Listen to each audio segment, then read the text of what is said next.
Hello students, आज हम next chapter करने जा रहे हैं choice of form of business organisation. करते हैं स्टार्ट इसको।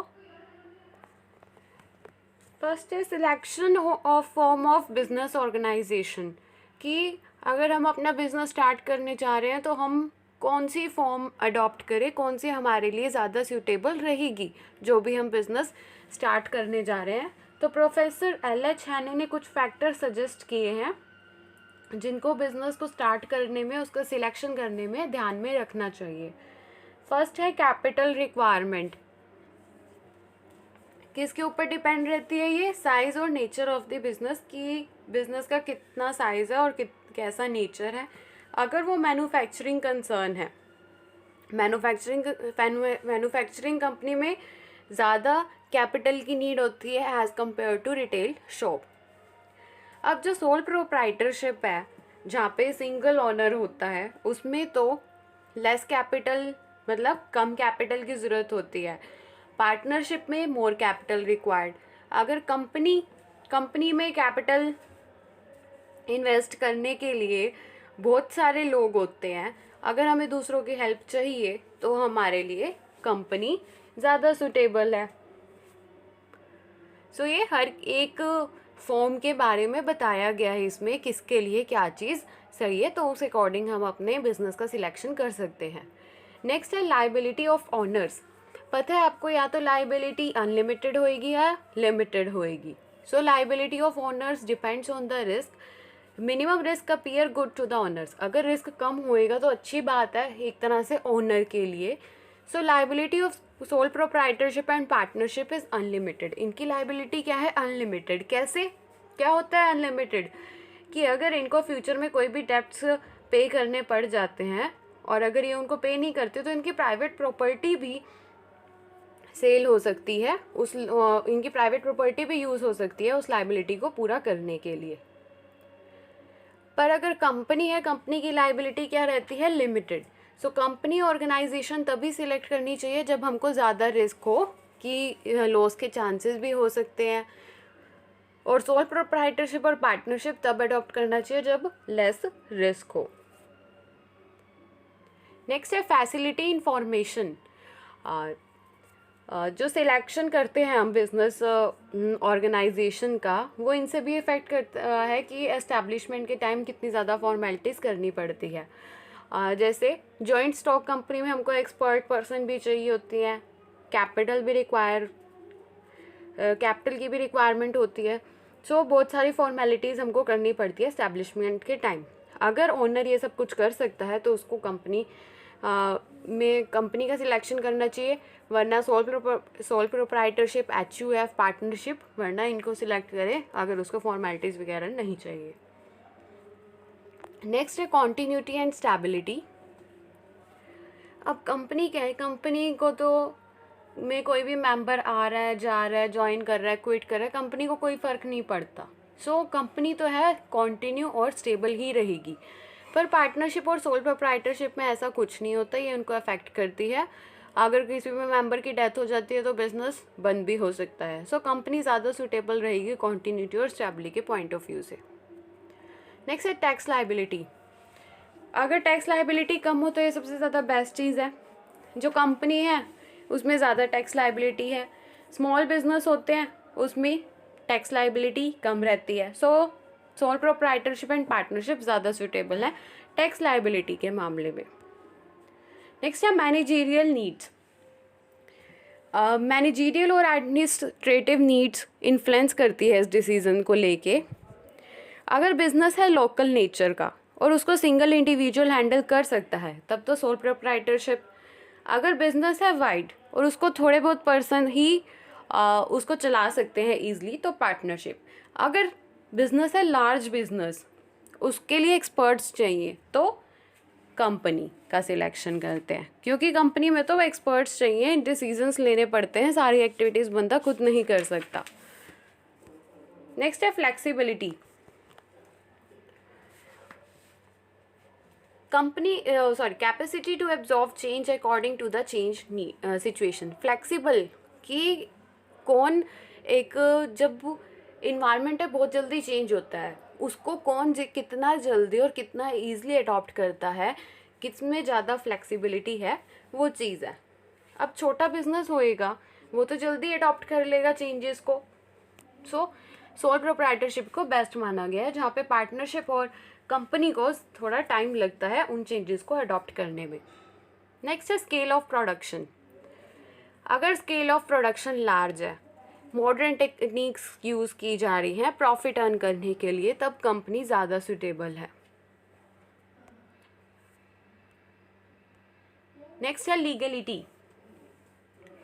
और एक चीज़ को लीगल होना ज़्यादा ज़रूरी है। हर एक इंडिया में ना कुछ रूल्स हैं पार्टनरशिप के लिए, कंपनीज़ के लिए, कोऑपरेटिव सोसाइटीज़ के लिए, उनको इस्टेब्लिश करने के लिए।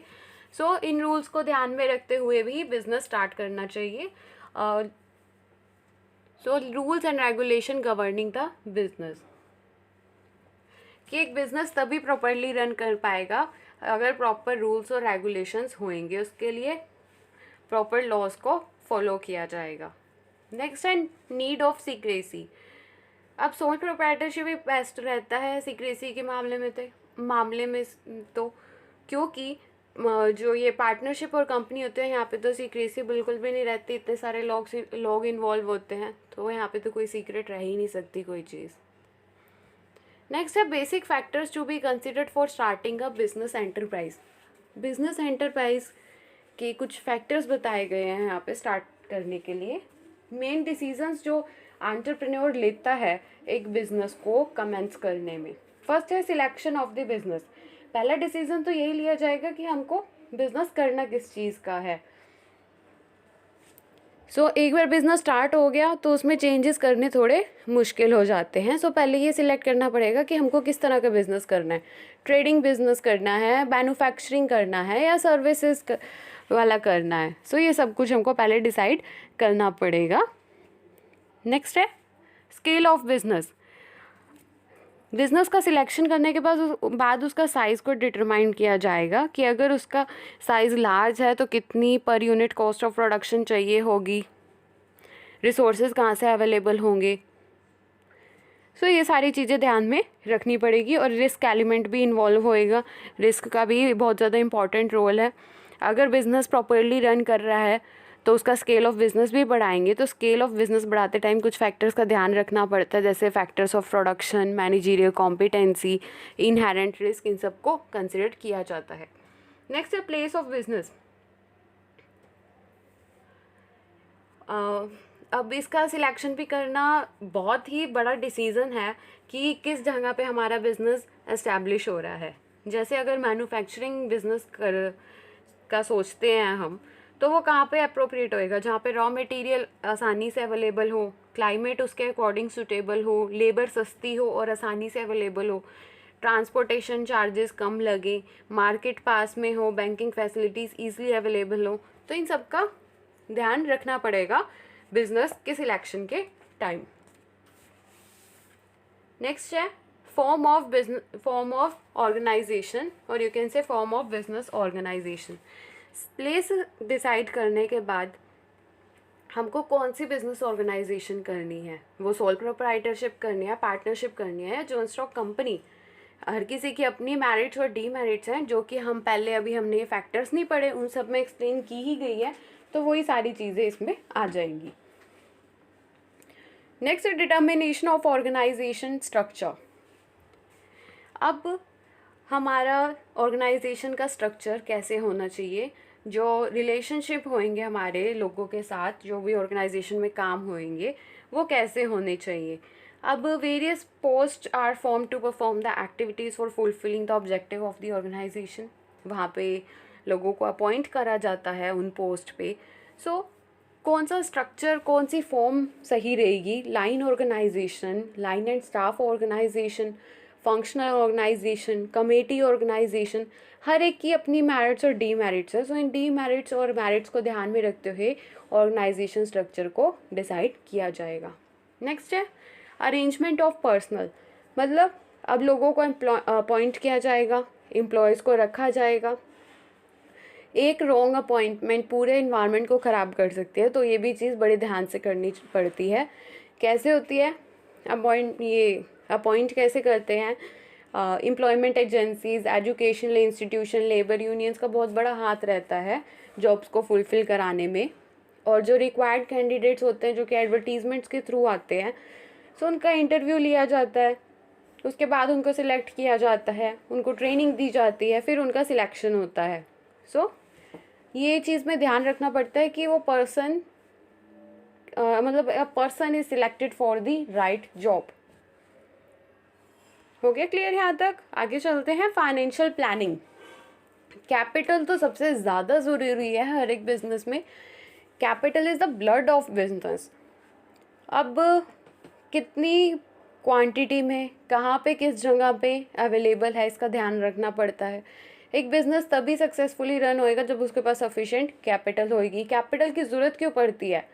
फिक्स्ड एसेट्स को परचेज़ करने में, करंट एसेट्स को परचेज़ करने में, डेली एक्सपेंसेस को पे करने में, इन सब का सारा हिसाब लगाना पड़ता है कि डेली कितनी कैपिटल यूज़ होती है, शॉर्ट टर्म के लिए कितनी चाहिए, लॉन्ग टर्म के लिए कितनी चाहिए। कुछ डिसीजंस लिए जाते हैं, जैसे determination of quantity of capital, कितनी कैपिटल हमको चाहिए, कितनी फिक्स एसेट्स में लगेगी, कितनी करंट एसेट्स में लगेगी। Determination of source of capital, source of capital को डिटरमाइन किया जाता है कि कैपिटल को कहाँ से रेज करेंगे, शेयर्स को इशू करके या डिबेंचर्स को इशू करके या बैंक से लोन लेके, ये सारी चीज़ें डिसाइड करी जाती हैं। नेक्स्ट है अरेंजमेंट ऑफ फिक्स्ड एसेट्स।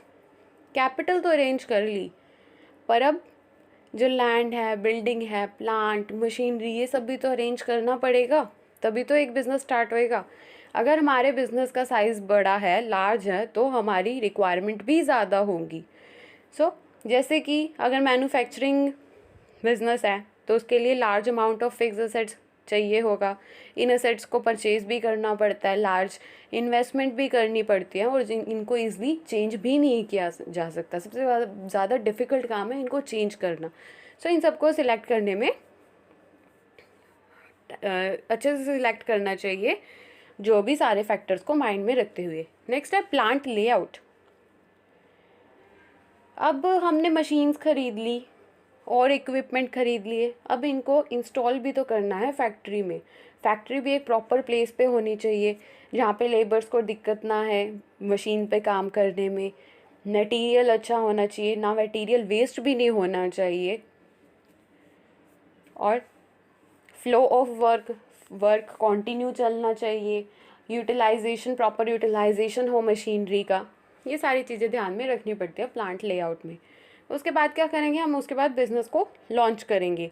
ये ऊपर वाली सारी प्रोसेस करके अब टाइम आता है बिज़नेस को लॉन्च करने का। सारे फैक्टर्स ऑफ प्रोडक्शन को अरेंज कर लिया, प्रिपरेशन ऑफ ऑर्गेनाइजेशन स्ट्रक्चर कर ली। After making appointment of employees and workers on various post, commercial unit is in the condition of production. अब स्टार्ट कर सकते हैं। इस टाइम एक प्रोडक्ट को लेके अवेयर रहना पड़ता है कि मार्केट में ये प्रोडक्ट न्यू है, अगर पुराना है तो सारे फैक्टर्स को माइंड में रखना पड़ता है। सो प्रमोशन के आइडिया निकालने पड़ते हैं कि प्रमोशन कैसे करना है हर अपने प्रोडक्ट का। सो ये सारे फैक्टर्स इंक्लूड होते हैं। बहुत ईजी सा ये वाला चैप्टर तो प्रॉपर आपकी नॉर्मल सी नॉलेज के ऊपर है, बस थोड़ा सा ध्यान देना पड़ेगा। ये चैप्टर आपका कंप्लीट होता है। Please L2S learn to succeed को लाइक, सब्सक्राइब एंड शेयर कीजिए। आगे आगे आपको और वीडियोस ज़रूर मिलेंगी, बिकॉज आपकी ये पूरी बिजनेस स्टडीज़ कंप्लीट कराई जाएगी यहाँ पे। Please like, subscribe and share कीजिए जितना हो सके। Thank you for watching.